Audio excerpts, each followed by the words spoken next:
Isang matabang bangus, gawin nating espesyal. Ito, naputol at nalinis na. Kargahan natin ng sangkap para masarap. Ito, ginayat ko na isang carrot, siling labuyo, isang buong bawang, isang buong sibuyas, luya, black beans, buong paminta at laurel. At syempre, mantika para lalong luminamnam ang lasa pag naluto na. Ilagay ang luya, isunod ang bangus, isalansan ito ng maayos. At pag okay na, ilagay ang dahon ng laurel. Ibudbud ang pamintang buo. Ilagay ang hiniwang sibuyas, ang bawang, wag nating hihiwain, dapat ay buo yan. Idagdag na natin itong mga hiniwang carrot.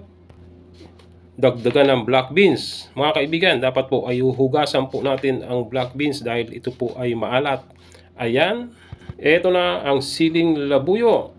At syempre, titimplahan na natin yan nitong asin para mas lalong sumarap. Huwag kakalimutan itong seasoning.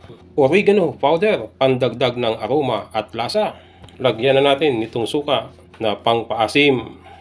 Saka dagdagan ng kaunting tubig, kaunting-kaunti lang mga kaibigan, huwag susubrahan.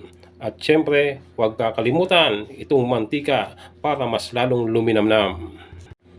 Okay, ito ating takpan at isa lang na sakalan.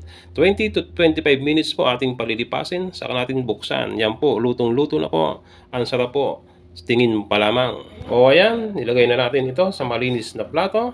Ihanda na po ang kanin para ito'y ating maumpisahan. Ito po ang aking bersyon ng bangus in oil. Kaya po kung gusto ninyong gawing espesyal ang inyong bangus, gawin niyo po ito mga kaibigan. O lalala, umpisahan na natin.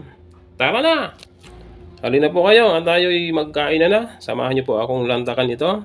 Pero bago po yan, thank you so much po pala. O shout out muna sa aking mga followers sa aking Facebook page. Thank you so much po sa inyong pagsuporta. Mainit na pagsuporta sa aking Facebook page.